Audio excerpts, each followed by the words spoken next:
बताओ भाई, हमारा मेन हेडिंग क्या है? यस, क्या पढ़ने वाले हैं आज? CFT sir. CFT, CFT। ठीक है, हम पढ़ने वाले हैं CFT। CFT का मतलब है आपकी क्रिस्टल फील्ड थ्योरी। ठीक है, तो आप लोग हेडिंग लगाइए, अच्छा सा हेडिंग लगाइए फ्रेश पेज में। ठीक है, crystal field theory, crystal field theory. और ये है आपका CFT, CFT। ठीक है ना? ये नेक्स्ट थ्योरी है, आप समझ रहे हैं ना? ये नेक्स्ट थ्योरी है। VBT हमने करी, CFT हमने करी, और इनका दोनों का एलिमेंट्री आइडिया ही हमारे सिलेबस में, इसके आगे हमारे पास कोई थ्योरी नहीं है। ठीक है, अब CFT कैसे बताती है भाई कॉम्प्लेक्सेस? CFT बताती है कि कॉम्प्लेक्सेस बनने का तरीका क्या है ना? VBT ने तो अपना गेम खेल लिया, उन्होंने तो कह दिया हाइब्रिडाइजेशन होगा, ओवरलैपिंग होगी और कॉम्प्लेक्स बन जाएगा। ठीक है, लेकिन CFT फिर आई और CFT ने बताया, और CFT ने क्या बताया वो हम देखेंगे, लेकिन उससे पहले हमें एक नॉलेज लेना होगा। जैसे VBT से पहले हमने एक नॉलेज लिया, इलेक्ट्रॉनिक कॉन्फ़िगरेशन हमने अच्छा किया, उसके बाद में हमने मैग्नेटिक जो प्रॉपर्टीज है उसका हमने नॉलेज गेन किया, फिर हम VBT पे गए। ठीक है, वैसे ही CFT पर जाने से पहले भी हमें एक नॉलेज लेना होगा, वो होगा डी ऑर्बिटल्स का। व्हाट? D orbitals. अब आप मुझे बताओ, डी सबसेल में कितने ऑर्बिटल होते हैं? फटाफट। 5 ऑर्बिटल्स होते हैं। कौन कौन से होते हैं? कौन कौन से होते हैं?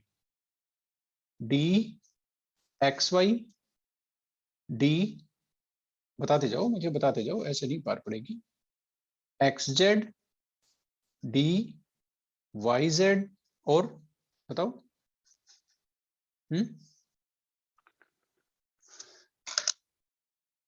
बताओ भाई, डी ऑर्बिटल्स कौन कौन से होते हैं? यस, ऐसे तो कैसे काम चलेगा, बताना तो आपको पड़ेगा।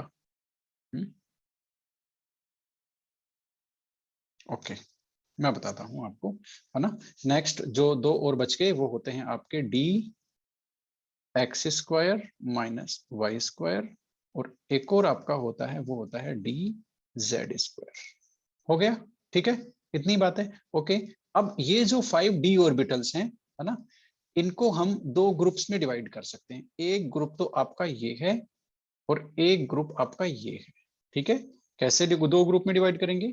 As per there structure, structure के हिसाब से। कैसे? ये जो तीन डी ऑर्बिटल्स हैं, इनमें जो डी ऑर्बिटल्स की लोब्स है, lobes are among the axes. ये लो भाई, एक्सेस के बीच में है। ठीक है, किसमें? इन तीनों में। और इनमें क्या है? इनमें है lobes are along the access.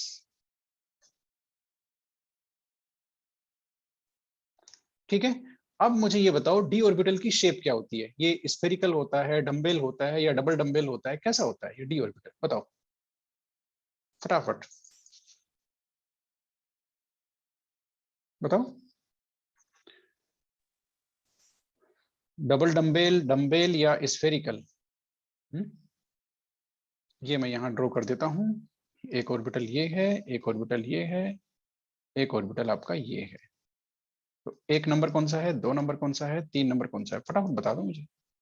Double dumbbell. Double dumbbell, ये आपका एस ऑर्बिटल होता है स्फेरिकल, पी होता है डम्बेल, और ये डी होता है डबल डम्बेल। तो डी ऑर्बिटल की शेप क्या है? Double dumbbell. ठीक है ना? तो इनकी शेप हम बनाएंगे डबल डम्बेल। अब इन तीनों की शेप हम लोग बनाने वाले हैं, जरा देखते जाओ। सबसे पहले जो ग्रुप 1 है उसको हम लोग ले रहे हैं, ये ग्रुप 2 है। ठीक है, ग्रुप 1 के तीनों में लोब्स क्या है? एक्सेस के बीच में है, अमंग द एक्सेस। ठीक है, तो डी एक्स वाई को सबसे पहले ड्रॉ करते हैं। ड्रॉ करने का तरीका क्या है वो आप लोग फटाफट देख लो। ड्रॉ करने का क्या तरीका है? ये सबसे पहले मैं एक्सेस बनाऊंगा, है ना? ये मैंने सबसे पहले एक्स एक्सिस बना दिया, ये वाई एक्सिस बना दिया। अब मुझे क्या करना है? लोब्स बनाना है अमंग द एक्सेस। यस, ये लो, ये लो, ये लो, और ये लो। ये लो भाई, ये आपका बन गया कौन सा ऑर्बिटल? बताना जरा। D x y. ठीक है, अब इसी तरह से आपको बनाना है डी एक्स जेड। अब आप समझ गए करना क्या है आपको? सबसे पहले एक्स बनाना है, और सॉरी एक्सेस बनाना है, उसमें एक्स हो गया, जेड हो गया। अब आपको लोब्स कहाँ रखने हैं? इनके बीच में, एक्सेस के बीच में, अमंग द एक्सेस। एक्सेस पे है नहीं, हो गया। अब आप बनाएंगे कौन सा, जरा बताना मुझे। डी बनाते जाओ, कॉपी में बनाते जाओ फटाफट, है ना, डी वाई और जेड ले लेते हैं अब, ठीक है। तो ये लो, क्योंकि ये डी वाई जेड है ना, इसलिए वाई जेड एक्सेस के बीच में, ये लो, हो गया। Double dumbbell shape, lobes are among the axis, ठीक है। अब देख लो ये कौन सा ऑर्बिटल है, ये है आपका डी एक्स वाई, क्यों? क्योंकि एक्स वाई एक्सिस के बीच में लोब्स है। ये कौन सा ऑर्बिटल है, डी एक्स जेड, क्यों? क्योंकि एक्स जेड एक्सिस के बीच में लोब्स है ना। ये कौन सा ऑर्बिटल है, डी वाई जेड, क्योंकि वाई जेड एक्सिस के बीच में इसके लोब्स हैं। तो ये lobes are among the axis, ये आपके क्या हो गया, इन बिटवीन लिख सकते हैं, अमंग लिख सकते हैं, या इन बिटवीन सही आएगा, है ना। अमंग सही प्रॉपर वर्ड है क्या यहाँ पे, बताना जरा। इन बिटवीन द एक्सेस, ठीक है, ओके, यस। तो ये हो गया। अब ये तो हो गए आपके ग्रुप 1 के ऑर्बिटल। अब ग्रुप 2 के जो ऑर्बिटल है वो देख लेते हैं, उनमें लोब्स एक्सेस के ऊपर होते हैं, ठीक है, वो दोनों भी देख लेते हैं। तो कौन कौन से ऑर्बिटल है जरा बताना मुझे। एक तो आपका d x square minus Y square है, एक कौन सा है, डी जेड स्क्वायर है, ठीक है।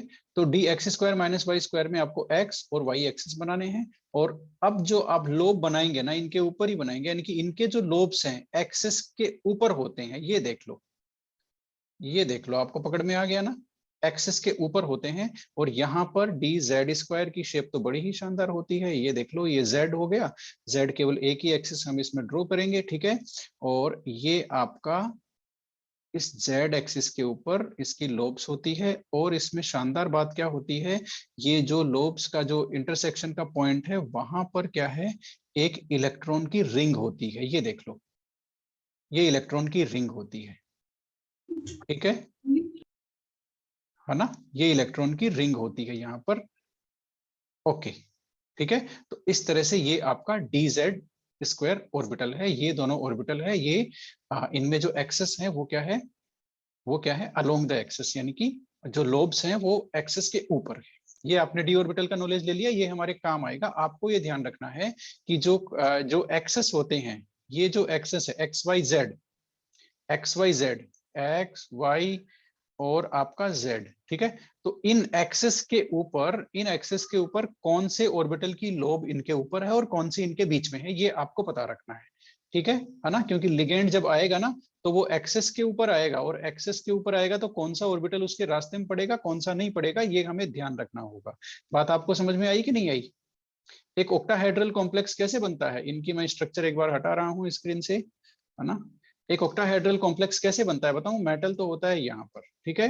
अब ये जो है, ये देख लो, ये लो, ये आपकी ये तो हो गया प्लेन में, ठीक है ना।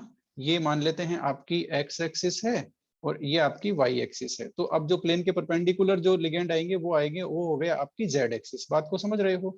तो इसमें जो 6 लिगेंड आते हैं वो इन एक्सिस पे आते हैं, ये देखो, यहाँ से लिगेंड आएगा, यहाँ से आएगा, यहाँ से आएगा, इस डायरेक्शन से आएगा, इस डायरेक्शन, ये इन एक्सिस पे आते हैं। तो हमें हमें ये नॉलेज याद रखना है कि एक्सिस के ऊपर कौन से ऑर्बिटल हैं और एक्सिस के बीच में कौन से ऑर्बिटल हैं, ठीक है। कौन से ऑर्बिटल की लोब्स है ना, ओके, क्योंकि ये हमारे काम आने वाला है ये नॉलेज। यस, तो ये तो बात हम ऑक्टाहेड्रल जब करेंगे तब ये वापस करेंगे ऑक्टाहेड्रल वाली बात, ओके। तो ये तो हो गया डी ऑर्बिटल का जो हमें नॉलेज चाहिए था, वो हमने ले लिया है, ठीक है। अब हम आ जाते हैं सीएफटी के ऊपर, सीएफटी के ऊपर। अब सीएफटी के कुछ पॉइंट्स हैं भाई, वीबीटी के कुछ पॉइंट्स थे ना, सीएफटी के भी कुछ पॉइंट्स हैं, है ना। सबसे पहले तो जो आपकी क्रिस्टल फील्ड थ्योरी है, उसको electrostatic model of complex formation भी बोलते हैं, क्या बोलते हैं जरा बताना। हम्म, बोल दो।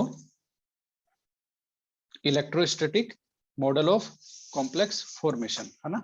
अब आप इसके पॉइंट्स लिखते जाओ, लिखते जाओ आप लोग, ये काफी ज्यादा इंपॉर्टेंट है। मैं कहीं से ला रहा हूं जहां से मैंने लिखे हैं। ये आपका सबसे पहला है, यस। फिर कुछ और है क्या हमारे पास, यस है तो सही।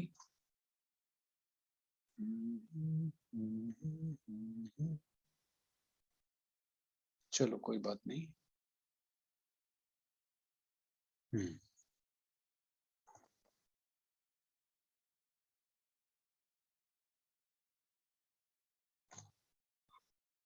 ओके,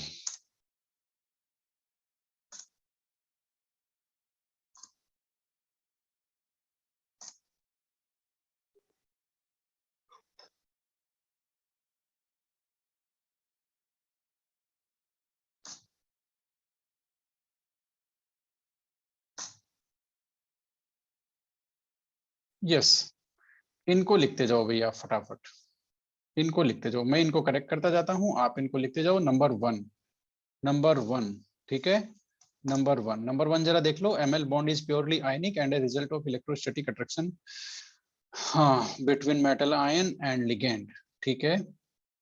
नंबर टू,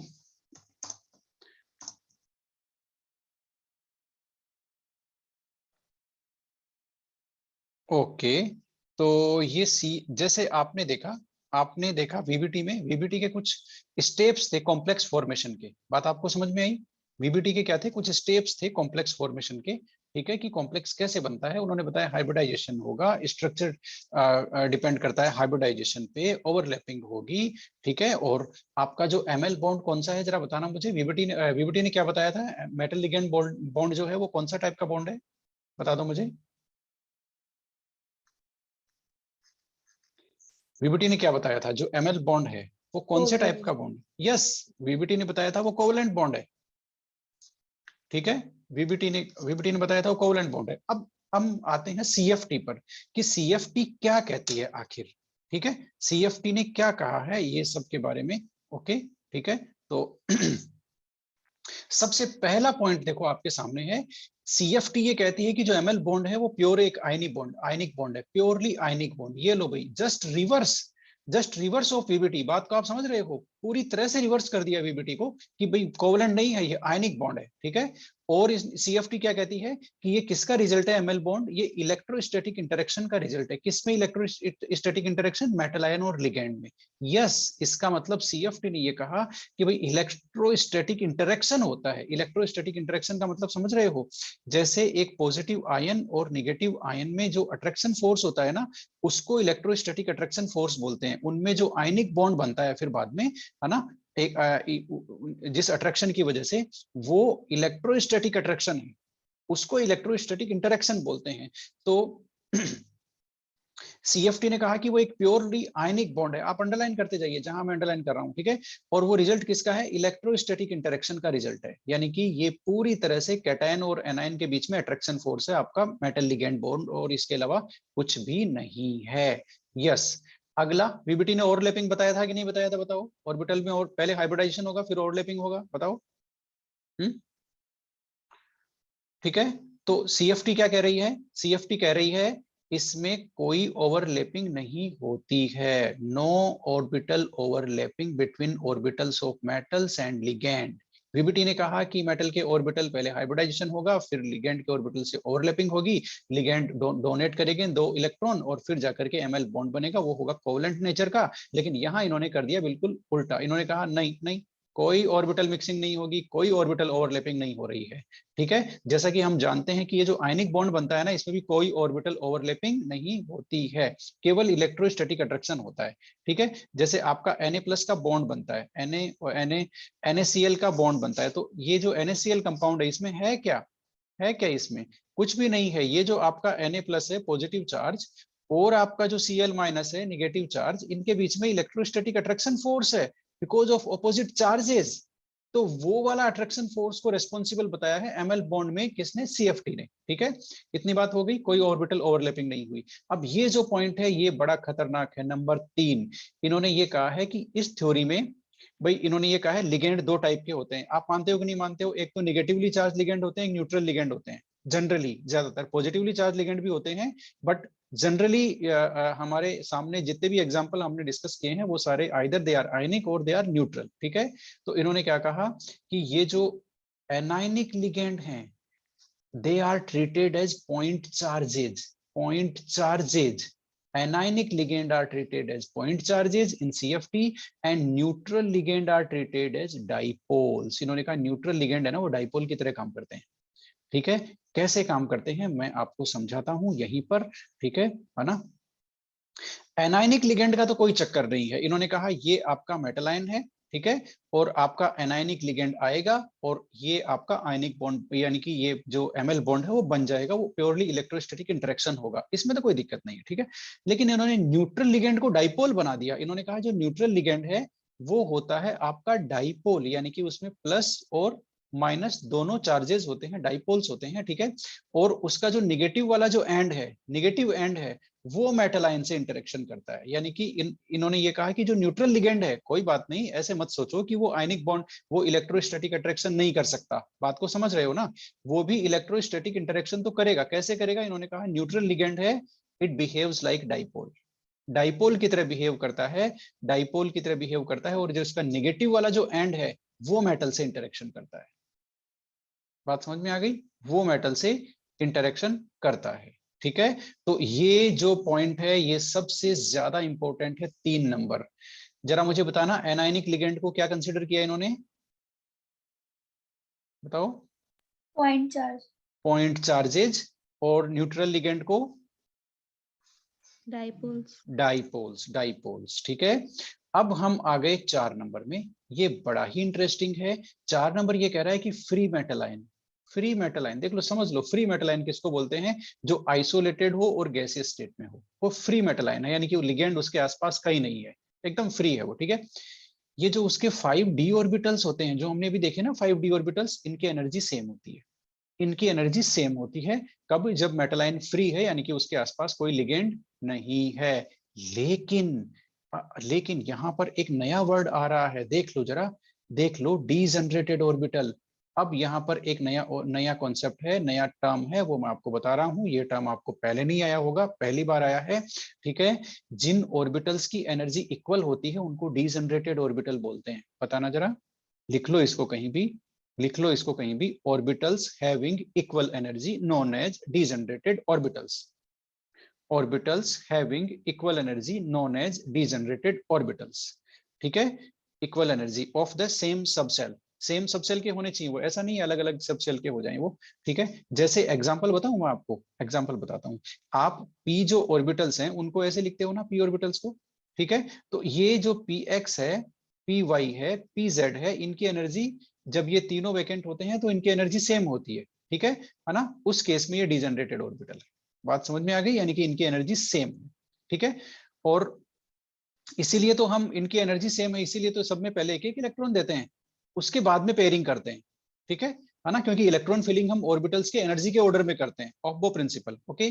इसी तरह से जब तक इलेक्ट्रॉन नहीं आते हैं तब तक ये जो आपके जो मतलब जब तक लिगेंड से सामना नहीं होता है तब तक आपके जो डी ऑर्बिटल हैं 5 जो हमने अभी देखे हैं, ठीक है, वो भी सारे के सारे डीजनरेटेड होते हैं, सबकी एनर्जी एक ही होती है, इक्वल एनर्जी के, ठीक है। तो याद रखना, orbitals having equal energy known as degenerated orbital. और जब तक मेटल आयन फ्री है तब ये जो डी ऑर्बिटल्स हैं इनकी एनर्जी सेम रहती है, और इनको क्या बोलते हैं जरा बताना? डीजनरेटेड ऑर्बिटल्स, ठीक है। अब सीएफटी का जो गेम है ना असली, वो 5 नंबर से स्टार्ट होता है। सीएफटी का जो गेम है वो 5 नंबर से स्टार्ट होता है। वो ये कहता है कि भाई जब तक मेटल आयन फ्री है तो जो आपके ऑर्बिटल्स हैं 5d ऑर्बिटल्स, वो सेम एनर्जी के हैं, कोई दिक्कत नहीं है। लेकिन जैसे ही लिगेंड अप्रोच करता है, जैसे ही लिगेंड अप्रोच करता है, ये देखो कैसे अप्रोच करेगा, ये आपका मेटल आयन है, ठीक है। अब जैसे एग्जांपल लेते हैं हम लोग ऑक्टाहेड्रल कॉम्प्लेक्स बनने के लिए, जरा ध्यान से देखना मैं क्या कर रहा हूं। ये ऑक्टाहेड्रल कॉम्प्लेक्स कब बनता है? जब 6 लिगेंड इन पर्टिकुलर डायरेक्शंस में आते हैं, तभी बनेगा ना, बताओ जरा। ऑक्टाहेड्रल कॉम्प्लेक्स बनने के लिए क्या जरूरी है? 6 ligand they must come towards the metal ion in this particular direction. ये लो, इस डायरेक्शन में ये लिगेंड आते हैं, आएंगे कि नहीं आएंगे बताना जरा। ये देखो, ये इधर आएगा बॉन्ड बनाने के लिए, ये इधर आएगा, ये इधर आएगा बॉन्ड बनाने के लिए, ये इस डायरेक्शन में आएगा, ये इस डायरेक्शन में आएगा, ठीक है। तभी तो आकर के ये एक पर्टिकुलर ऑक्टाहेड्रल ज्योमेट्री का कॉम्प्लेक्स बनाएंगे, है ना। अब मेरी बात को ध्यान से सुनो, ठीक है। जब तक मेटल आयन फ्री रहता है, यानी कि उसको लिगेंड उसको अप्रोच नहीं करता है, ठीक है, तब तक उसके डी ऑर्बिटल्स की एनर्जी सेम रहती है, ठीक है। जैसे ही लिगैंड अप्रोच करता है, लिगैंड मेटल के पास बॉन्ड बनाने के लिए जैसे ही आता है, वैसे ही इन 5d ऑर्बिटल्स की डीजनरेसी रिमूव हो जाती है, यानी कि उनकी जो एनर्जी होती है वो सेम नहीं रहती है, सेम नहीं रहती है, यानी कि वो कुछ की एनर्जी ज्यादा हो जाती है, कुछ की एनर्जी कम हो जाती है, ठीक है, सेम नहीं रहती है। यानी कि हम बोल सकते हैं the degeneracy of D orbitals is remove, उनकी डीजनरेसी रिमूव हो जाती है। डीजनरेसी थी ना इक्वल एनर्जी वाला फीचर, वो रिमूव हो गया। अब उनकी एनर्जी सेम नहीं है, ठीक है। ऐसा क्यों हुआ भाई? ऐसा इसलिए हुआ, सीएफटी ने बताया कि ऐसा इसलिए हुआ कि जैसे जैसे लिगेंड पास में आएंगे ना, तो वो अपने इलेक्ट्रॉन तो लेके आएंगे बॉन्ड बनाने के लिए, है ना। तो उनका जो लोन पेयर है, उनके पास जो लोन पेयर है या जो निगेटिव चार्ज है जो भी है, उसका डी ऑर्बिटल के इलेक्ट्रॉन के साथ में क्या होगा? रिपल्शन होगा। डी ऑर्बिटल है ना मेटल में, उसमें किसी में 2 इलेक्ट्रॉन है, किसी में 5 इलेक्ट्रॉन है, किसी में 6 इलेक्ट्रॉन होते हैं ना डी ऑर्बिटल में इलेक्ट्रॉन, ठीक है। तो वो जो इलेक्ट्रॉन्स है उनके साथ रिपल्शन होगा, किनका? लिगेंड का, लिगेंड के इलेक्ट्रॉन पेयर का। वो रिपल्शन से डी ऑर्बिट, जिसका रिपल्शन ज्यादा हो गया उसकी एनर्जी रेज हो जाती है, और उसकी एनर्जी ज्यादा रेज हो जाती है। जिसके साथ कम रिपल्शन है उसकी एनर्जी कम रेज होती है, यानी कि कम इंक्रीज होती है। इंक्रीज तो देखो सबकी होगी, बात समझ में आई ना? क्योंकि लिगेंड मतलब रिपल्सन तो सबके साथ होगा, सारे ऑर्बिटल के साथ होगा, लेकिन जिसके साथ डायरेक्ट रिपल्सन हो रहा है, जैसे ऐसे है, मैं बताता हूं आपको। एक सिंपल सा एग्जांपल लेते हैं। ये एक ऑर्बिटल है, ठीक है ना, 1, और ये एक ऑर्बिटल है, ये इसको 2 बोल देते हैं हम। अभी एक हम वैसे तो ये डी ऑर्बिटल है कंप्लीट, लेकिन हम अभी एक एग्जांपल ले रहे हैं, ठीक है। मान लेते हैं लिगेंड इस डायरेक्शन से आ रहा है, तो बताओ डायरेक्ट रिपल्सन किसके साथ हो रहा है? बताना जरा, डायरेक्ट रिपल्सन किसके साथ हो रहा है? बताओ। 2 2 के साथ हो रहा है, इसलिए 2 की एनर्जी ज्यादा रेज होगी। स्टार्टिंग में क्या था? ये दोनों 1 2 ऐसे थे, 1 2 ऐसे थे, ऑर्बिटल की एनर्जी सेम, ये लो मैं ड्रॉ ही कर देता हूं, 1 2 ऐसे थे, ठीक है ना। अब जैसे ही लिगेंड आया, ये बेचारा मेटल आयन फ्री है, यहां पर फ्री है, कोई दिक्कत नहीं है। जैसे ही लिगेंड आया, कॉम्प्लेक्स बना, वैसे ही क्या होगा? इनकी एनर्जी रेज होगी। कैसे? कैसे रेज होगी मैं बताता हूं। जिसके साथ कम रिपल्सन किसके साथ हो रहा है? बताना जरा, कम रिपल्सन किसके साथ हो रहा है? 1 के साथ। 1 के साथ। अच्छा, ये तो मानते हो ना कि रिपल्सन तो 1 के साथ भी होगा, चाहे वो हो 0.1% ही। सही बात है ना? रिपल्सन तो उसके साथ भी होगा, चाहे वो बिल्कुल कम हो, लेकिन होगा तो सही ना, ठीक है ना। इसका मतलब जैसे ही रिपल्सन होगा, एनर्जी उसकी भी इंक्रीज होगी, ठीक है। तो एनर्जी कम इंक्रीज होगी किसकी? 1 की, और एनर्जी ज्यादा इंक्रीज हो जाएगी किसकी? 2 की। ये हो गया भाई स्प्लिटिंग। बात आपको समझ में आई कि नहीं आई? बताना जरा। स्प्लिटिंग वाली बात आपको समझ में आई कि नहीं आई? ऑर्बिटल्स की स्प्लिटिंग हो गई, देखो डीजनरेसी रिमूव हुई कि नहीं हुई? यहां डीजनरेटेड है, यहां डीजनरेटेड है, यहां डीजनरेसी रिमूव हो गई, ठीक है। अब इनकी एनर्जी सेम नहीं रही, क्योंकि लिगेंड से रिपल्सन एक के साथ ज्यादा, एक के साथ कम है ना। तो ये होता है, ये 5th नंबर पॉइंट ये कह रहा है कि free metal ion degenerated orbital होते हैं। जैसे ही लिगेंड आते हैं, डीजनरेसी रिमूव हो जाती है, ऑर्बिटल्स की एनर्जी कुछ की चेंज हो जाती है, और ये जो 5d ऑर्बिटल्स हैं ये स्प्लिट हो जाते हैं, split into 2 sets of orbitals having different energy. 2 sets of orbital में ये स्प्लिटिंग हो जाती है इनकी। समझ में आया कि नहीं आया? जैसे मैंने करके बताया, स्प्लिटिंग हुई कि नहीं हुई? स्प्लिटिंग हो गई, एनर्जी चेंज हो गई, अब एनर्जी डिफरेंट है। सही बात है कि नहीं है? बताना जरा। हम्म, बताओ। अब इन 5 पॉइंट में किसी में भी डाउट है तो मुझे वापस बता दो। सीएफटी ने क्या क्या इंपॉर्टेंट बातें बताई हैं? आयनिक बॉन्ड है, इलेक्ट्रोस्टैटिक इंटरेक्शन होता है, ऑर्बिटल ओवरलैपिंग और हाइब्रिडाइजेशन आपका नहीं होता है, आयनाइनिक लिगेंड पॉइंट चार्जेस होते हैं, न्यूट्रल लिगेंड डाइपोल की तरह बिहेव करते हैं, और फ्री मेटल आयन के जो 5d ऑर्बिटल हैं उनकी एनर्जी इक्वल होती है, उसको डीजनरेटेड ऑर्बिटल बोलते हैं। और जैसे ही लिगेंड पास में आता है, डीजनरेसी रिमूव हो जाती है, और ये जो ऑर्बिटल्स हैं इनकी स्प्लिटिंग हो जाती है। स्प्लिट, ये जो मैंने यहाँ पर गोला किया है ये स्पेसिफिक वर्ड है, स्प्लिट। ये जो 5d ऑर्बिटल्स हैं स्प्लिट हो जाते हैं into 2 sets of orbitals, 2 set में डिवाइड हो जाते हैं ये, है ना, जिनकी एनर्जी डिफरेंट होती है। और 2 सेट कौन से होंगे मैं आपको बता चुका हूं, 2 सेट कौन से होंगे। ये देखो यहाँ पर भी 2 सेट है, एक ऑर्बिटल जिनसे डायरेक्ट रिपल्सन होगा। किनसे डायरेक्ट रिपल्सन होगा बताओ जरा, ऑक्टाहेड्रल कॉम्प्लेक्स में यहाँ पर डायरेक्ट रिपल्सन किनसे होगा बताओ, चलो कॉमन सेंस यूज करते हैं आपका। डायरेक्ट रिपल्सन किनसे होगा, ऑक्टाहेड्रल कॉम्प्लेक्स जब बनेगा 6 लिगेंड आएंगे 6 डायरेक्शन से, तो डायरेक्ट रिपल्सन किन ऑर्बिटल के साथ होगा, ये जो 3 है इन बिटवीन द एक्सेस या अमंग द वो आपका अलोंग द एक्सेस, किसके साथ डायरेक्ट रिपल्सन होगा?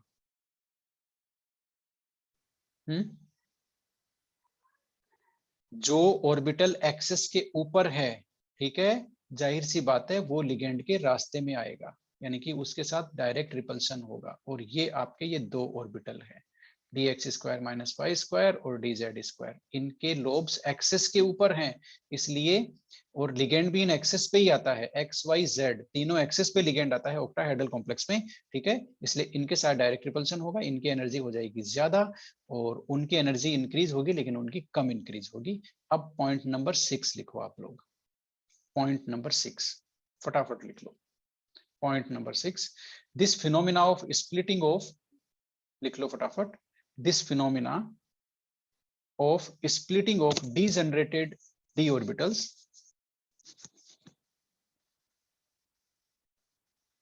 this phenomena of splitting हो गई ना, देखो splitting तक हम आ गए, of splitting of degenerated 5 d orbitals, फटाफट लिखते जाओ, due to presence of ligands, due to presence of ligands in a definite geometry, in a definite geometry, in a definite geometry is known as crystal field splitting, is known as crystal field splitting, crystal field splitting, ये लो भाई, ये important term है, crystal field splitting इसको बोलते हैं। D orbitals की जो स्प्लिटिंग हो गई ना, हमने भी देखा दो ग्रुप में बट गए, ठीक है, एक की एनर्जी ज्यादा हो गई, एक की एनर्जी कम इंक्रीज हुई, एक की एनर्जी ज्यादा इंक्रीज हुई, ठीक है, तो ये जो डी ऑर्बिटल्स हैं, ये जो स्प्लिटिंग हो गई इसको बोलते हैं क्रिस्टल फील्ड स्प्लिटिंग, ठीक है। अब 7 नंबर लिख लो फटाफट, the difference of energy, the difference of energy between these two sets of, कितने सेट बन गए भाई, 2 sets of splitted orbitals, ये लो 2 sets of splitted orbitals, ठीक है, splitted d orbitals, ठीक है, is known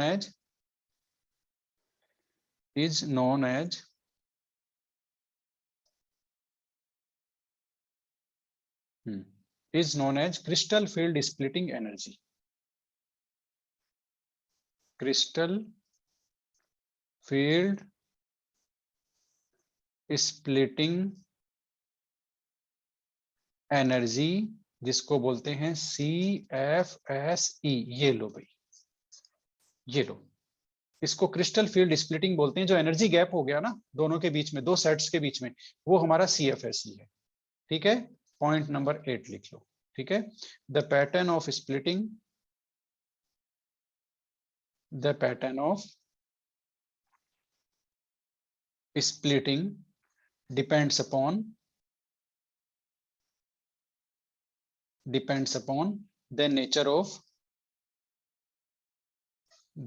of crystal field, crystal field का मतलब ये हो गया कि ऑक्टाहेड्रल कॉम्प्लेक्स बनने वाला है या फिर टेट्राहेड्रल कॉम्प्लेक्स बनने वाला है। क्रिस्टल फील्ड यानी कि ऑक्टाहेड्रल क्रिस्टल फील्ड है ना, आपका टेट्राहेड्रल क्रिस्टल फील्ड और स्क्वायर प्लेनर क्रिस्टल फील्ड, ये 3 की हम लोग बात करेंगे, रादर हम लोग 2 की बात करेंगे, ठीक है।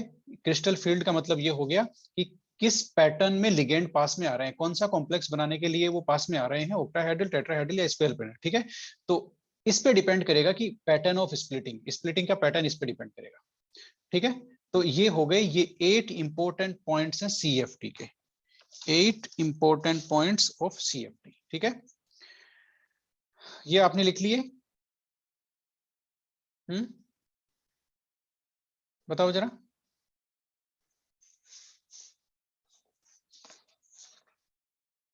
बता भी दो।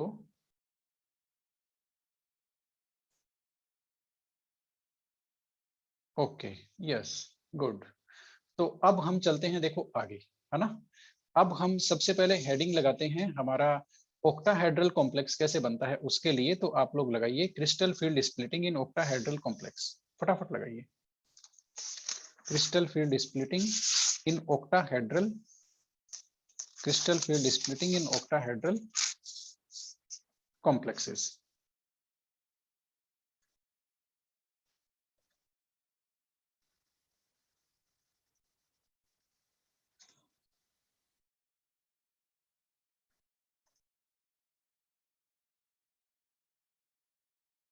ये लो, ठीक है। ओक्टाहेड्रल कॉम्प्लेक्सेस में किस तरह से स्प्लिटिंग होती है अभी देखते हैं। ओक्टाहेड्रल CFT के अकॉर्डिंग कैसे बनते हैं वो अभी देखते हैं। ठीक है, तो इसके लिए क्या बोलते हैं, मैं एक सिंपल सा आपको, यस, सिंपल सा आपको एनालॉजी बताता हूं। सबसे पहले ओक्टाहेड्रल स्ट्रक्चर होती क्या है ये देख लो आप लोग। ओक्टाहेड्रल स्ट्रक्चर क्या होती है वो देख लेते हैं। ओक्टाहेड्रल स्ट्रक्चर आपकी ये होती है,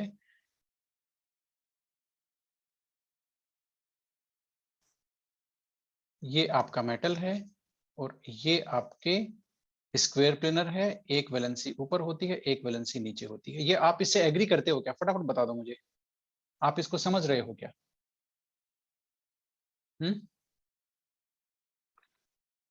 फटाफट बता दो भाई, आप इसको समझ रहे हो तो। ये ओक्टाहेड्रल है आपके सामने, ठीक है, कोई दिक्कत नहीं है ना इसमें। अब एक काम करते हैं, ये जो ओक्टाहेड्रल है इसमें इसमें ये जो लिगेंड, ये जो 6 वैलेंसीज हैं देखो, है ना, ये बेसिकली 3 एक्सेस पे हैं। जो आपके एक्सेस होते हैं ना XYZ, उन पे है। तो ये एक्सिस तो है आपकी X एक्सिस, ये आपकी Y एक्सिस है, ये प्लेन में है, ये प्लेन में है, और ये ऊपर Z एक्सिस है, राइट। इसका मतलब समझ लो जरा, ये जो और देख लेते हैं। ये जो आपकी एक्सिस है ये भी बेसिकली X एक्सिस ही है ना। ये जो पीछे से आ रही है, इधर से हम बोल रहे हैं, इसको एक्सटेंड कर देते हैं, ये देखो, ये पूरी आपकी X एक्सिस है, ठीक है ना। ये पूरी आपकी Y एक्सिस है, ये लो, ये लो, ये पूरी आपकी Y एक्सिस है, और ये Z एक्सिस है, ठीक है। अब देख लो बेसिकली कितने लिगेंड आने हैं ऑक्टाहेड्रल में, जरा बताना कितने लिगेंड आने हैं ऑक्टाहेड्रल में, बताओ फटाफट।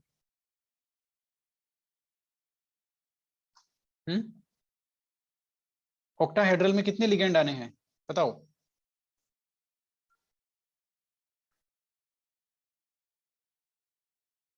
बोलो बोलो, फिर हम स्प्लिटिंग की बात करेंगे, पैटर्न की। ऑक्टाहेड्रल में कितने लिगेंड आएंगे?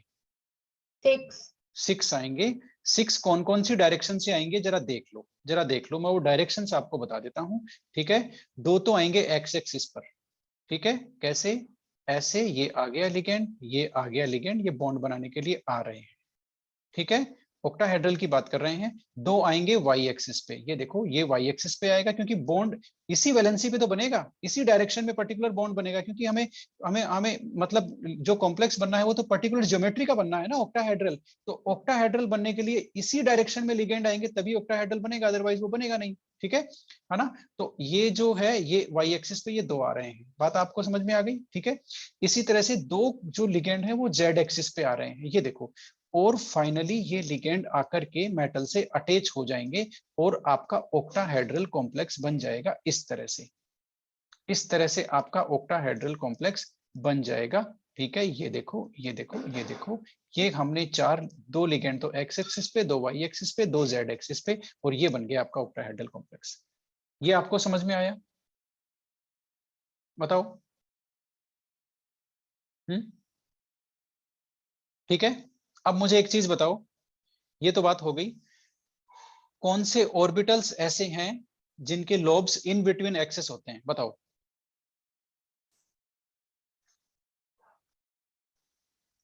बताओ। और एक आपका ये हो गया, इन बिटवीन द एक्सेस कौन से होते हैं? सेट 1 लिखूं या सेट 2 लिखूं, बताओ। 1 सेट 1। 1। सेट 1 के जो लोब्स हैं वो इन बिटवीन द एक्सेस होते हैं, ठीक है। एक्स वाई जेड जो एक्सेस है ना, इनके बीच में होते हैं इनके लोब्स। और इनके लोब्स कहाँ होते हैं, जरा बताना। ऑन द एक्सिस, सही बात है क्या? सही बात है क्या? एक्स वाई जेड एक्सेस के बीच में ऊपर होते हैं, ठीक है। अब मुझे एक चीज बताओ, ये जो 6 डायरेक्शन से लिगेंड आ रहे हैं, ये कौन से ऑर्बिटल्स को ज्यादा रिपेल करेंगे? इन 3 को ज्यादा रिपेल करेंगे, सेट 1 को, या इन 2 को ज्यादा रिपेल करेंगे? किसको ज्यादा रिपेल करेंगे ये?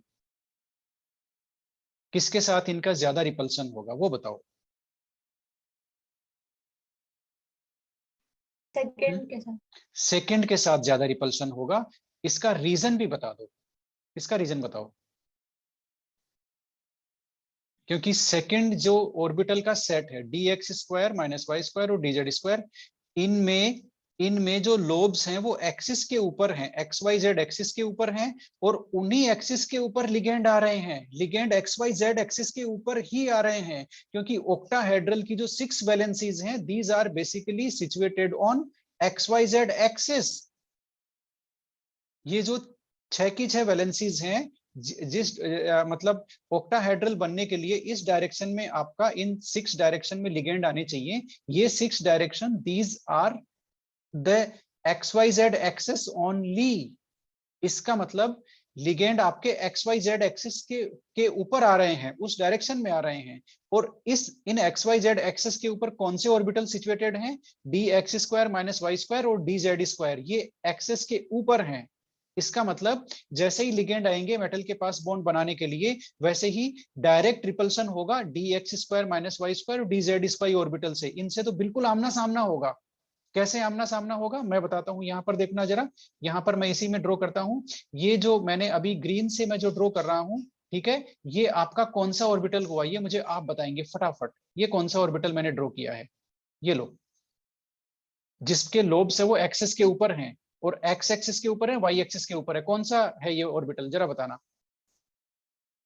dx square minus Y square. Yes, ये D x square minus Y square orbital जो मैंने ड्रॉ किया। अब देख लो, इसके लोब्स एक्स और वाई एक्सिस के ऊपर हैं, और लिगेंड है इन्हीं एक्सिस के ऊपर आ रहे हैं। इसका मतलब इस ऑर्बिटल से बिल्कुल डायरेक्ट सामना हो रहा है। अब मैं एक दूसरा ऑर्बिटल और बना रहा हूं, और उसको मैं ले रहा हूं दूसरे कलर से।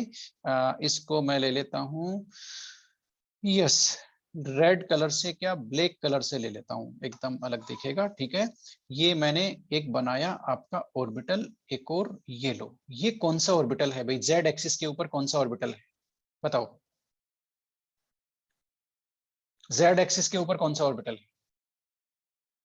dz square. D z square. इसका मतलब, अब मेरी बात को वापस सुन लो, मैं समझा देता हूं, आराम से समझा देता हूं, वापस समझ लो। ऑक्टाहेड्रल कॉम्प्लेक्सेस के जो 6 लिगेंड कोऑर्डिनेट बॉन्ड बनाते हैं, वो एक्स वाई जेड एक्सिस के ऊपर होते हैं। वो जो वैलेंसीज है, वो ये वाई एक्सिस है, ये जेड एक्सिस है। इसका मतलब एक्स वाई जेड एक्सिस के ऊपर आपके 6 लिगेंड आकर के मेटल को अप्रोच करते हैं, और ऑक्टाहेड्रल कॉम्प्लेक्स बनता है, ठीक है। ठीक है, इसका मतलब ये लिगेंड आते हैं एक्स वाई जेड एक्सिस की डायरेक्शन में, ये लिगेंड आते हैं बॉन्ड बनाने के लिए। जैसे ये इस डायरेक्शन में आएंगे, वैसे ही इनका जो सामना होगा ना, वो उन ऑर्बिटल से होगा जिनके लोब्स इन एक्सिस के ऊपर सिचुएटेड हैं। और वो कौन से ऑर्बिटल हैं? वो आपके d x square minus Y square और डी जेड स्क्वायर, ये दोनों ऑर्बिटल के लोब्स एक्स और वाई और जेड एक्सिस के ऊपर हैं। इसका मतलब लिगेंड का डायरेक्ट सामना होगा, डायरेक्ट रिपल्सन होगा इन दोनों ऑर्बिटल से। और ये जो 3 ऑर्बिटल हैं, ये जो 3 ऑर्बिटल हैं जहां पर मैं अभी टिक कर रहा हूं, जिनके lobes in between the axes होते हैं, इन बिटवीन द एक्सेस, समझो, in between the axes, repulsion तो इनके साथ भी होगा, है ना, लेकिन कम होगा, डायरेक्ट रिपल्सन नहीं होगा। Are you agree with this point? Repulsion तो इनके साथ भी होगा, यानी कि एनर्जी तो इनकी भी बढ़ेगी, लेकिन कम इंक्रीज होगी, क्योंकि इनके साथ डायरेक्ट रिपल्सन नहीं हो रहा है, और d x square minus Y square और डी जेड स्क्वायर के साथ डायरेक्ट रिपल्सन हो रहा है, इसलिए इनकी एनर्जी ज्यादा इंक्रीज होगी। एनर्जी तो दोनों ग्रुप की इंक्रीज होगी, क्योंकि रिपल्सन चाहे थोड़ा सा ही हो उसके साथ, लेकिन होगा जरूर। भाई जो लिगेंड आ रहा है, वो इन बिटवीन द एक्सिस जो लोब है, उसके साथ भी थोड़ा सा रिपल्सन तो होगा ना। बात को समझ में आई या नहीं आई, बताना जरा।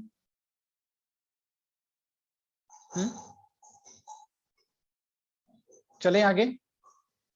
आपको कंक्लूजन समझ में आ गया? कौन से ऑर्बिटल की एनर्जी ज्यादा रेज होगी, जरा बताना।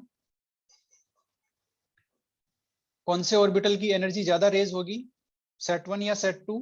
अभी जो आपके सामने है स्क्रीन पर। डायरेक्ट रिपल्सन किससे हो रहा है?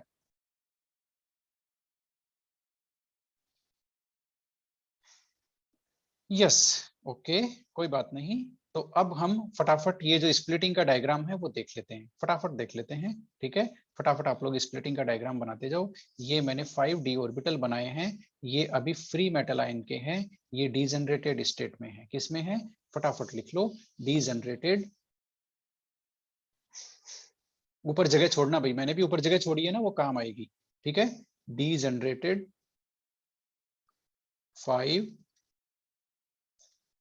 orbitals, 5d orbitals of free metal ion। समझ में आ गया आपको? ये 5d ऑर्बिटल है, अभी मेटल आराम कर रहा है, लिगेंड इसके पास आए नहीं है। ठीक है, अब देखना जरा क्या होगा। अब मुझे आप ही बताओगे। सबसे पहले तो लिगेंड जैसे ही इसके पास में आएंगे, है ना, लिगेंड जैसे ही इसके पास में आएंगे, है ना, ये जो ऑर्बिटल्स हैं इनकी एनर्जी इंक्रीज होगी। कुछ ऑर्बिटल की एनर्जी ज्यादा इंक्रीज हो जाएंगी, जो जो क्या बोलते हैं, जिनसे डायरेक्ट रिपल्सन होगा। कुछ ऑर्बिटल की एनर्जी कम इंक्रीज होगी, जिनसे कम रिपल्सन होगा।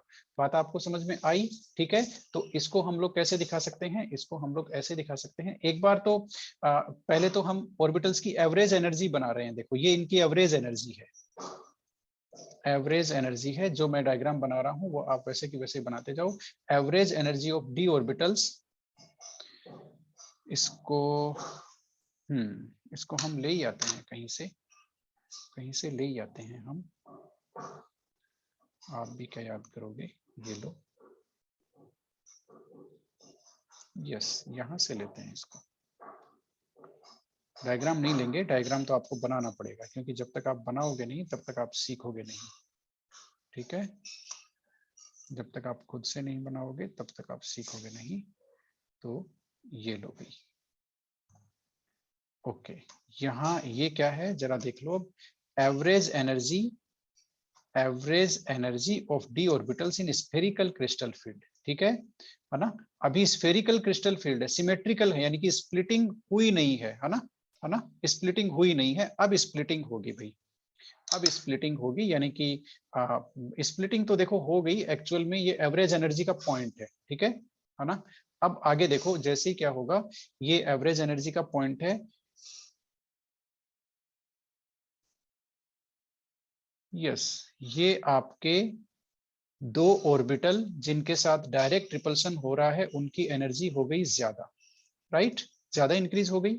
और ये जो आपके दो ऑर्बिटल हैं, दो नहीं सॉरी तीन, ठीक है, तीन ऑर्बिटल हैं, इनकी एनर्जी इंक्रीज तो हुई लेकिन कम इंक्रीज हुई, है ना। एवरेज एनर्जी से इनकी एनर्जी डाउन है ना।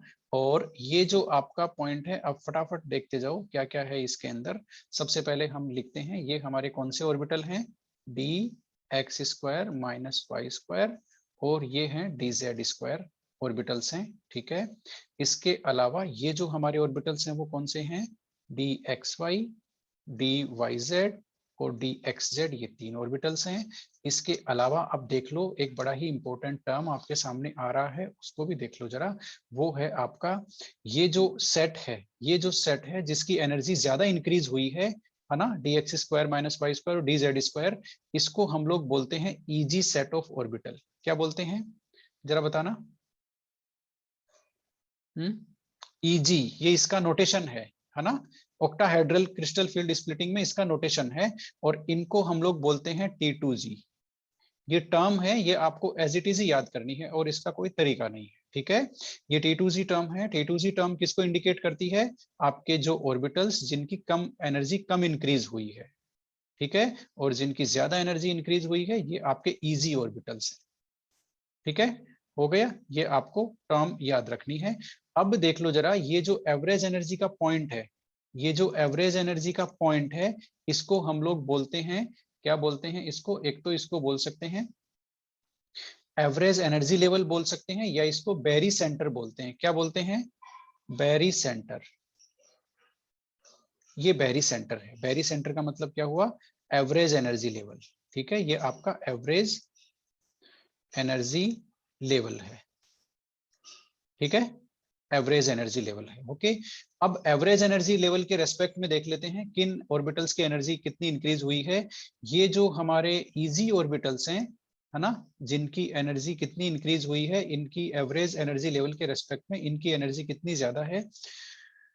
यस, वो भी देखते हैं। इसके लिए हमें पहले एक काम करना पड़ेगा, एक पेन की इंक चेंज करता हूं मैं। यस, अब देख लो भाई, सबसे पहले सुन लो, ये जो ऑर्बिटल्स हैं Eg और T2g, इनके बीच का ये जो एनर्जी गैप है, ये जो एनर्जी गैप है इनके बीच का, ठीक है, इसको हम लोग डेल्टा O से इंडिकेट करते हैं। डेल्टा का मतलब क्या है, आपका CFSE। CFSE आपने लिखा है ना, क्रिस्टल फील्ड स्प्लिटिंग एनर्जी, आपका पॉइंट है CFT में कि इनका जो एनर्जी का गैप है उसको CFSE बोलते हैं। O का मतलब क्या हुआ, ऑक्टाहेड्रल। तो ये ऑक्टाहेड्रल फील्ड में, ऑक्टाहेड्रल कॉम्प्लेक्स के लिए क्रिस्टल फील्ड स्प्लिटिंग एनर्जी है। ये देखो, स्प्लिटिंग एनर्जी यानी कि जो स्प्लिटेड ऑर्बिटल्स हैं इनका एनर्जी का गैप, ठीक है। अब ये जो टोटल एनर्जी का गैप है ना, तो उसमें से जो एवरेज एनर्जी लेवल है हमारा बेरी सेंटर, उसके रेस्पेक्ट में जो इजी ऑर्बिटल्स हैं उनका एनर्जी लेवल कितना ज्यादा है, 3/5 डेल्टा O, ठीक है। और ये कितना है, ये कितना डाउन है एवरेज एनर्जी लेवल के रेस्पेक्ट में, 2/5 डेल्टा O। ओके, यानी कि डेल्टा O का 0.6 डेल्टा O तो ये है, ये कवर कर रहा है, इनकी एनर्जी ज्यादा है इजी की एवरेज के रेस्पेक्ट में, और 0.4 डेल्टा O किनकी एनर्जी कम है, आपके T2g की एवरेज एनर्जी लेवल के रेस्पेक्ट में, ठीक है। ये आपका स्प्लिटिंग का डायग्राम हुआ कंप्लीट। और यहाँ ये क्या है जरा देख लो, ये हैं आपके स्प्लिटेड d ऑर्बिटल्स, लिख लो, splitted d orbitals in octahedral crystal field. ये लो भाई, ये पूरा फिगर आपके सामने है। अब हम क्लास कंक्लूड करने वाले हैं, ठीक है, ये लो, ये आप डायग्राम बना लिया आपने, बताओ जरा। ये 3/5 वाला समझ में आ गया ना, 3/5 क्या होता है, 0.6 ही तो होता है, और 2/5 क्या होता है, 0.4। तो ये एक ही बात है ना। डेल्टा O, ये पूरा एनर्जी गैप है, ये डेल्टा O है ना। इसका 0.4 जो पार्ट है, 0.4 पार्ट है वो इतनी एनर्जी कम है किनकी, T2g ऑर्बिटल्स की एवरेज एनर्जी लेवल के रेस्पेक्ट में, और EG ऑर्बिटल्स की एनर्जी 0.6 डेल्टा O ज्यादा है किससे, एवरेज एनर्जी लेवल से। बात समझ में आ गई है ना। Okay, yes. तो अब आपने देखा नंबर 1 जहां पर मैं लिख रहा हूं, नंबर 1 वो क्या है, वो आपके डीजनरेटेड 5d ऑर्बिटल्स हैं। ये फ्री मेटल आयन में इनकी एनर्जी सेम है, ये एवरेज एनर्जी लेवल का पॉइंट है नंबर 2, ठीक है। और नंबर 3 है, ये है स्प्लिटिंग हो गई, लिगेंड पास में आ गया, बॉन्ड बन गए, स्प्लिटिंग हो गई, 2 d ऑर्बिटल्स की एनर्जी ज्यादा हो गई एवरेज एनर्जी लेवल से, और 2 की एवरेज एनर्जी लेवल से कम है, लेकिन ओवरऑल एनर्जी दोनों की ज्यादा है। आप मुझे एक बात बताओ, T2g का एनर्जी का लेवल देखो, एनर्जी का लेवल हम इस तरह से दिखा सकते हैं, यहाँ पर आप भी ड्रॉ कर सकते हो, ये आप एक एरो बनाओ, अप एरो, ये आपका एनर्जी है, ठीक है, ये आपका एनर्जी है। ओके, अब एनर्जी इस तरह से इंक्रीज हो रही है ना, ये एनर्जी का इंक्रीजिंग ऑर्डर का, सॉरी, एनर्जी को दिखा रहा है ये। अब एक चीज मुझे बताओ, जो T2g ऑर्बिटल्स हैं उनका एनर्जी का लेवल, ये जो डीजनरेटेड 5 ऑर्बिटल्स हैं इनसे ज्यादा है क्या, फटाफट बताओ,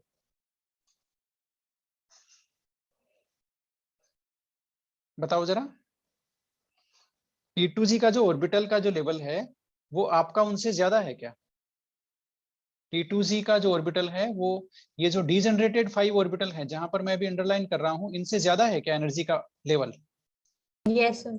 ज्यादा है ना। इसका मतलब देखो जरा, मेरी बात को वापस रिकॉल करोगे आप, जो मैं बोलूंगा उसको, मैंने कहा था कि रिपल्सन तो दोनों टाइप के ऑर्बिटल के साथ हो रहा है, लिगेंड पास में आते हैं ना, तो रिपल्सन तो दोनों टाइप के ऑर्बिटल के साथ हो रहा है, लेकिन लेकिन जिनसे डायरेक्ट रिपल्शन हो रहा है उनकी एनर्जी ज्यादा इंक्रीज हो गई, जो आपके इजी ऑर्बिटल्स हैं, और जिनके साथ डायरेक्ट रिपल्शन नहीं हो रहा उनकी एनर्जी इंक्रीज तो इनकी भी हुई है।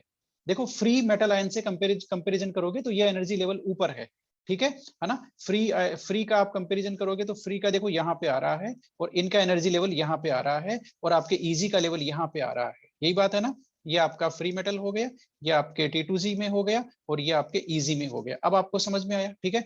तो ये देखो इंक्रीज तो दोनों की हो रही है, लेकिन एक की कम हो रही है, एक की ज्यादा। एक की ज्यादा इसलिए हो रही है क्योंकि डायरेक्ट रिपल्शन हो रहा है, एक की कम इसलिए हो रही है क्योंकि डायरेक्ट रिपल्शन नहीं हो रहा। उनके लोब्स हैं वो एक्सिस के बीच में है, तो वो लिगेंड के रास्ते में नहीं आ रहे। लिगेंड के रास्ते में नहीं आ रहे तो डायरेक्ट आमना सामना भी नहीं हो रहा, डायरेक्ट रिपल्शन नहीं हो रहा, तो कम एनर्जी इंक्रीज हो रही है। लेकिन इंक्रीज तो इनकी भी हो रही है। इसलिए ये जो आपका डायग्राम है ना, इसको एक समराइज करके एक इजी वे में हम बना सकते हैं। इस डायग्राम को आपने बना लिया होगा। अब इसको कंक्लूजन कर रहे हैं और इसको इजी वे में रिप्रेजेंट कर रहा हूं मैं आपके सामने। ये तो एज पर एनसीईआरटी था, ठीक है। अब एक इजी वे में, एक अंडरस्टैंडिंग, इजी अंडरस्टैंडिंग लेवल, उसके हिसाब से मैं रिप्रेजेंट कर रहा हूं। बहुत सिंपल है, ये एनर्जी इधर इंक्रीज हो रही है, ठीक है। ये हमने लिए आपके 5 डीजनरेटेड ऑर्बिटल, समझ लो जरा, ठीक है। अब क्या होगा, जैसे ही लिगेंड पास में आएंगे तो इनकी एनर्जी होगी स्प्लिटिंग हो जाएगी इन ऑर्बिटल्स की, ओके। और जो आपके 2 ऑर्बिटल की एनर्जी है वो ज्यादा इंक्रीज हो जाएगी, और जो आपके 3 ऑर्बिटल हैं उनकी एनर्जी बेचारों की कम इंक्रीज होगी, है ना। इसको थोड़ा सा एक काम और करते हैं, थोड़ा सा इसको डाउन बनाते हैं ताकि हमें स्पेस मिल पाए। एक्चुअल में स्पेस चाहिए। ये लो 1 2 3 4 5, ये लो, ठीक है। इनकी तो ज्यादा इंक्रीज हो गई, और जो दूसरे हैं उनकी बेचारों की कम इंक्रीज हुई है। ये लो, उनकी कम इंक्रीज हुई है 1 2 3। ये आपके कौन से हैं, इजी ऑर्बिटल। ये आपके कौन से हैं, T2Z ऑर्बिटल। T2Z ऑर्बिटल कौन से हैं, DXY, DXZ और DYZ, लिखते जाओ आप लोग। इजी ऑर्बिटल कौन से हैं, DX square minus minus Y square, ठीक है। और कौन से हैं, DZ स्क्वायर, हो गया, ठीक है। अब अब इनके जो बीच का जो गैप है वो क्या है, देख लो जरा, डेल्टा O। होगा कि नहीं होगा डेल्टा O, ठीक है। अब जो डेल्टा O है वो एवरेज एनर्जी लेवल से उसका स्प्लिटिंग मैंने आपको बता ही दिया। एवरेज एनर्जी लेवल से स्प्लिटिंग क्या है, ठीक है। तो इस तरह से आप सीधा रिप्रेजेंट कर सकते हो कि स्प्लिटिंग हो गई, एनर्जी इंक्रीज हो गई दोनों की, और स्प्लिटिंग हो गई, ठीक है। सीधा आप रिप्रेजेंट कर सकते हो, है ना। और बताऊं मैं आपको, एक चीज और है, ये जो डेल्टा O है, समझ लो जरा, डेल्टा O है, इसको tan dq भी बोलते हैं। अब ये सारे क्वांटम मैकेनिक्स के जो टर्म हैं आपको ज्यादा इन पे ध्यान नहीं देना है, बस इनको याद रखना है as it is. Delta O तो आप जाने गए, ऑक्टाहेड्रल फील्ड में O का मतलब क्या है, ऑक्टाहेड्रल। तो ऑक्टाहेड्रल क्रिस्टल फील्ड में आपका स्प्लिटिंग एनर्जी, इसको क्या बोलते हैं, tan dq, ठीक है। इतना याद रखना एक। अब दूसरा पॉइंट, जब आप इसको tan dq बोलेंगे तो आपका 0.6 जो ऑक्टाहेड्रल है, जो हमने लिखा है ना ऊपर कि Eg की एनर्जी इतनी ज्यादा है एवरेज एनर्जी लेवल से, तो वो dq में कितना हो गया भाई, बताओ जरा। इसको हम ये लिखेंगे 3/5 डेल्टा O, और dq में लिखेंगे 6 dq। Are you agree with me, तीनों तरह से लिख सकते हो ना आप इसको, बताना जरा। आप इसको तीनों तरह से लिख सकते हो, ठीक है। इसी तरह से 0.4 जो डेल्टा O है उसको 2/5 डेल्टा O लिख सकते हो, और आप इसको 4 dq लिख सकते हो, because 1 delta O is equal to 10 dq। 1 delta O is equal to 10 dq, right, ठीक है ना। तो उस हिसाब से ये हो गई इसकी एनालॉजी। तो वो जो गैप है, एनर्जी का गैप है, कौन सा गैप है, एवरेज एनर्जी लेवल से, है ना। कौन सा गैप है, आपका एवरेज एनर्जी लेवल इन दोनों का बीच का ये हो गया। अब इसका जो ये जो गैप है, ये आप इसको 6 dq भी लिख सकते हो। ये जो गैप है एवरेज एनर्जी लेवल से, ये इतना नीचे चला गया, ये आप इसको 4 dq भी लिख सकते हो।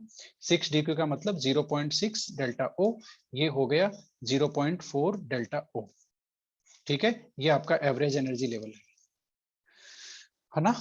थोड़ा सा लंबा हो गया आज, लेकिन ये कंप्लीट करना जरूरी था।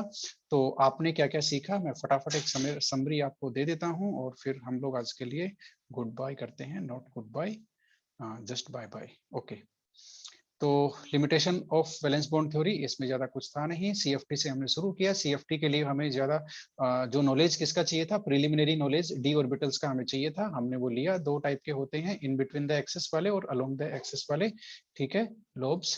फिर हमने CFT लिया, ये आयनिक बॉन्ड बोलती है ML बॉन्ड को, और इलेक्ट्रोस्टैटिक अट्रैक्शन को रेस्पॉन्सिबल मानती है ML बॉन्ड के लिए, ठीक है। ऑर्बिटल ओवरलैपिंग हाइब्रिडाइजेशन कुछ नहीं होता, और एनायनिक लिगेंड आपके पॉइंट चार्जेस होते हैं, न्यूट्रल लिगेंड को डाइपोल बोलते हैं, डाइपोल की तरह बिहेव करते हैं वो, ठीक है। फ्री मेटल आयन के जो डी ऑर्बिटल्स होते हैं उनकी एनर्जी इक्वल होती है, वो डीजनरेटेड होते हैं, ठीक है। लेकिन जैसे ही लिगेंड पास में आते हैं, वो ऑर्बिटल्स हैं उनकी डीजनरेसी रिमूव हो जाती है और उनकी स्प्लिटिंग हो जाती है। स्प्लिटिंग क्यों होती है? क्योंकि कुछ की एनर्जी ज्यादा इंक्रीज हो जाती है, कुछ की एनर्जी कम इंक्रीज होती है, इसलिए स्प्लिटिंग हो जाती है। ये जो स्प्लिटिंग होती है इसको बोलते हैं क्रिस्टल फील्ड स्प्लिटिंग। और ये जो एनर्जी गैप होता है स्प्लिटेड ऑर्बिटल के बीच में, ये होता है आपका क्रिस्टल फील्ड स्प्लिटिंग एनर्जी। और ये जो पैटर्न होता है स्प्लिटिंग का, ये डिपेंड करता है कि कॉम्प्लेक्स आपका ऑक्टाहेड्रल है, टेट्राहेड्रल है या स्क्वायर प्लेनर है। ऑक्टाहेड्रल का लिया हमने क्रिस्टल फील्ड।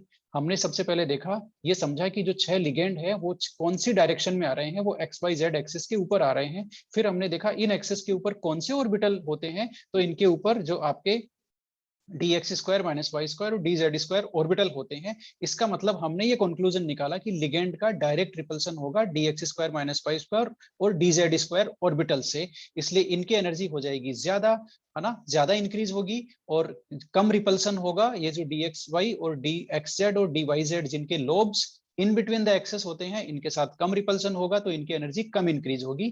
कंक्लूजन हमने ये निकाला कि एनर्जी तो दोनों की इंक्रीज होगी, है ना, लेकिन जो T2G सेट है उसकी एनर्जी कम इंक्रीज होगी, EG सेट की एनर्जी ज्यादा इंक्रीज होगी।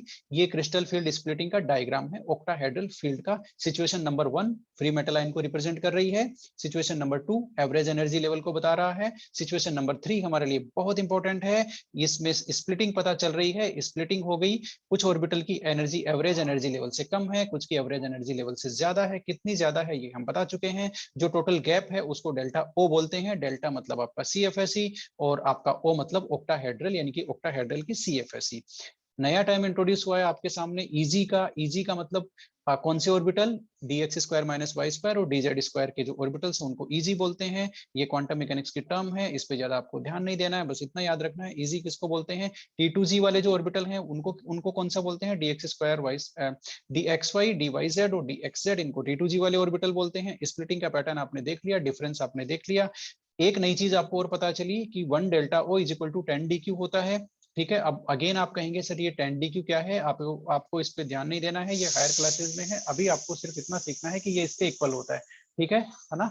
अब उसके हिसाब से ये सारा हो गया, ये सारी एनालॉजी है ना, ये सारा एक ही चीज है। आपके सामने 6 DQ भी लिखा हुआ आ सकता है, आपके सामने ये भी लिखा हुआ आ सकता है, आपके सामने ये भी लिखा हुआ आ सकता है, इन सबका मीनिंग एक ही है, ठीक है, हो गया। अब फिर हमने सिंप्लीफाई करके इसको इस तरह से किया, भाई ये फ्री आयन के मेटल ऑर्बिटल हैं और सीधा स्प्लिटिंग हो गई, एक की एनर्जी कम इंक्रीज हुई, एक की ज्यादा इंक्रीज हुई। देख लो, आपको दिख रहा होगा जो T2G वाले ऑर्बिटल हैं उनकी एनर्जी कम इंक्रीज हुई है, इंक्रीज तो इनकी भी हुई है, क्योंकि जो फ्री मेटल आयन का लेवल तो ये है एनर्जी का, ठीक है, ये T2G का लेवल है, ये EG का लेवल है, ओके। तो एनर्जी तो T2G की भी इंक्रीज हुई है, लेकिन कम इंक्रीज हुई है बेचारे की, क्योंकि रिपल्सन डायरेक्ट नहीं है। बात समझ में आई। EG की एनर्जी ज्यादा इंक्रीज हुई है। दोनों का difference CFSE crystal field splitting energy delta O average energy level, ये आपको हमेशा ध्यान रखना है, average energy level. Average energy level से EG कितना ऊपर गए और T2G कितना नीचे आए, ये आपको ध्यान रखना है। बाकी बात CFT की करेंगे कल। बात समझ में आई या नहीं आई, बताना जरा।